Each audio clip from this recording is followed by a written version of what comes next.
Hey, Wade. How you doing? I know you. Yeah, I've seen you before somewhere. So imagine this. I found a car guy at a car show.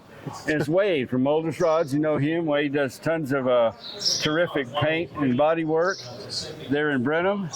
And we're not here to talk about projects at Mulder's. No. We're here to talk about your project. Yeah, it's not I guess it's a finished project? Well, it's ongoing. They're never finished. So I've heard that before. Yeah. They're never finished.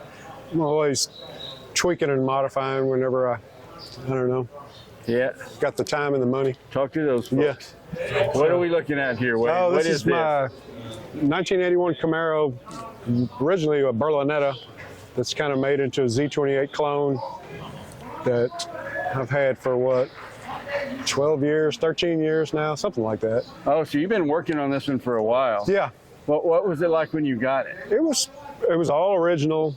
I mean, completely bone stock. Yeah. The original paint and everything. I bought it from the original owner. It was sold new in Brenham at the dealership there. Oh, this is a Washington County car. Yeah, it's a from local way back. local car. But I don't think that's the engine that came in this car, is it? No. Yeah, it was originally a V6, and now it's got a 5.3 liter LS motor with a 6-speed standard transmission. So it's kind of a hot rod, more of you got a a cruiser. in there, six-speed manual. Yeah. Was this car manual transmission to begin No, with? it was an automatic. It was an automatic originally. Yeah. What is that tranny? It's a T56. T56 6-speed. Yeah, out of a 2005 GTO. So is that 6-speed? Is that considered like an overdrive? Yeah, fifth and sixth gear are both overdrive, so it's you a can double still overdrive. cruise in this and get pretty good gas mileage. Oh yeah, it'll cruise. I've driven it back and forth to Fort Worth several times to the Good Guys car show up there, and it'll get 20 miles to the gallon easily and cruising 80 miles an hour on the freeway. So That's very nice.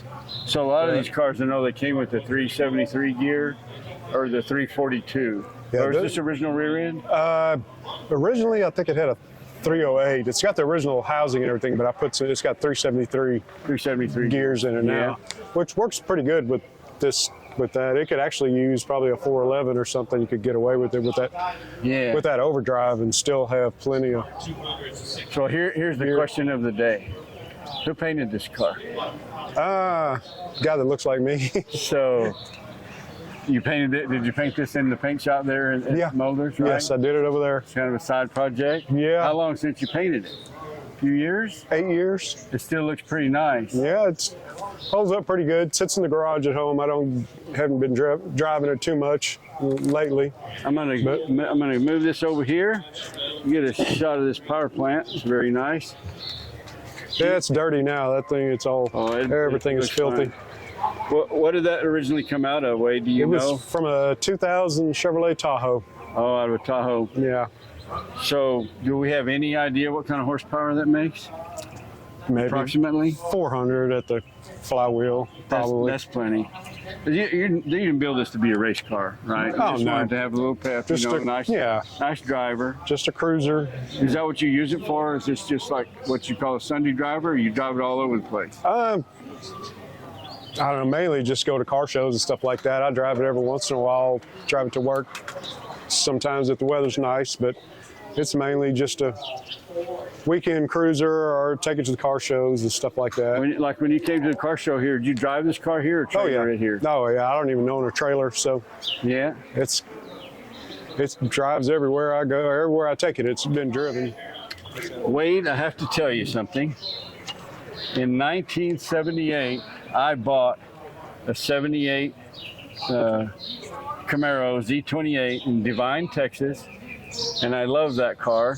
I was really stupid at the time. When it had about 600 miles on it, I pulled a 350 that came in, it pulled it out, and put a 400. I bought a 400 and put it in there. The intention was originally to build a 383 stroker, right? That was like the beginning days when those ideas came about. First started. And I wound up building another motor with aluminum pistons and nitrous oxide and all kind of stuff. I got it to the point with only like 3,000 miles on it, I couldn't really even drive it. I was having to add octane booster to every tank of gas. Yeah. And it was just became a nightmare. It was one of the worst mistakes, one of the best purchases I've ever made, one of the worst mistakes I ever made. So I wound up putting a small block Chevrolet back in it and making it drivable. But in the late 1990s, I sold it, and I've regretted it since the day I did it. So I'm going to give you some advice. Hang on to this car, right? Don't, even if you're like, I could get something else, hang on to it. It's one of my favorite generations of Camaros. I love these. Yeah. And I really appreciate you sharing this and telling us about it. I love it. Sure, no problem. You should be very proud of this car. Oh, well, I am. It's a lot of people, everybody seems to like it, most of it. All right. Thank you very much, Wade. I appreciate you very much. Hey, yeah. Good talking to you. Yes, sir. Appreciate it. We will. We'll see you at the shop. Oh, yeah. Soon We'll enough. be there. Every third Friday of every month, we do an update from Mulder's Rods. Come see us. Always something interesting going on over there with you There's guys. never a dull moment. Yeah. Have a great rest of your day, sir. You too. I appreciate it. Yes, sir. Hi, everybody. This is Gary. And this is Gary's really cool International Harvester Scout. And I'll let you tell. Gary, what is it? What is this we're looking at here? This is a 1962 International Scout. International Harvester made them between 1960 and 1980. So this is an early one. And what's really special to my family about it is my wife's grandfather bought it new in 1962 for $2,500. That's very cool. So Gary, I understand this isn't a one-owner vehicle, but it is a one-family vehicle. Can you tell me about that? This is correct. It's been in our family for 63 years. My wife's grandpa, like I was saying, bought it new in 1962. He had 2 ranches west of San Antonio, and he would drive them back and forth about 10 miles from the 2 ranches. So, very special vehicle to us. However, it appears to me that some things have been done to this vehicle because it may as well, I wouldn't say sitting on the showroom floor because it may have had some slight modifications, but it looks like it could be sitting on the showroom floor. Can you tell me what's been done to it? Go ahead. It's pretty original. It did have a winch on the front, which is gone. It had 16-inch tires like a Jeep tire, and of course that's been changed. Aluminum radiator and alternator instead of the generator. That's a nice upgrade right there. Yes, nice upgrade. And the biggest change is the color and the paint. This is a GM paint color. My family is all Aggies, so our grandpa was not an Aggie. He hated A&M, but we painted it maroon and white anyway. Oh my goodness. But still, I mean, I don't know about that. Nothing really bad has happened to you since, right? So maybe you've been forgiven. Well, we finished restoring it in 2018, and it's left me sit about 3 times, so he may be cursing it. Sending you a message, through the ethos. That's correct. So, what engine is in this vehicle? It's an interesting engine. I've got the Scout Encyclopedia, so I've read up on them a lot. When the International decided to build the Scout, they did not have a 4-cylinder engine. So they tried, I believe it was an Allison engine. They didn't like it. It didn't have enough power. So they decided to take their 304 V8 and cut it in half.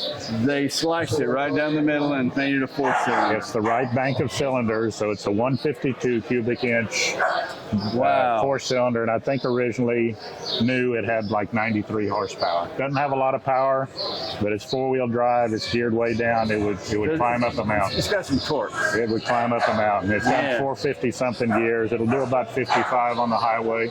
I'm guessing you don't go wheeling in this. Oh, no, like up no. In Utah, Moab will never see this vehicle. It does not get off road anymore. In fact, when I restored it, I did not even put wipers back on it. I did have a little rain this morning, but I could still see out of the windshield. Do you drive it to the car show? I drove it. It's 50 miles from my house in College Station. So you live in College anything Station. beyond 50 miles will trailer it, but 50 miles is about my stand of my range. Very nice. Well, I tell you what, I'm going to get some shots going around, from different angles, and if you don't mind, I'll shoot a little bit of the interior and everything. But I love these old vehicles. You know what was interesting? The winch that was on the front of this thing was not an electric winch. Oh, really? It had a drive shaft that went from the back of the power takeoff through about 5 U-joints You up had to a the buffer. PTO winch on this vehicle. But the drivetrain came from behind the power takeoff, behind the transmission, and came all the way around. Wow. And it wasn't like a modern winch where you could drive it and have it electrically winching. You actually had to have it in neutral, and it would just have the winch running by itself. Interesting. I never knew there were PTO winches. Yeah, it was. And I didn't want all that weight on the front, so I actually took it off and sold it. Yeah, we wrapped this. This was originally a steel dash, so we wrapped it with vinyl and got vinyl on the dash. That's a nice touch. And the doors. Did you do this interior yourself? No, I had an interior guy do it. And Classic Collision and Bryan College Station did the body work.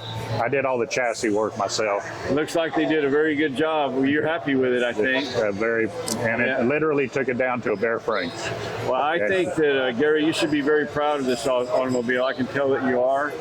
And I want to really thank you for taking the time to share that with us today. It's nice. I mean, I picked out this vehicle to ask if we could do a little short video about it for a reason, because it's really sweet. Thank you. So thank you.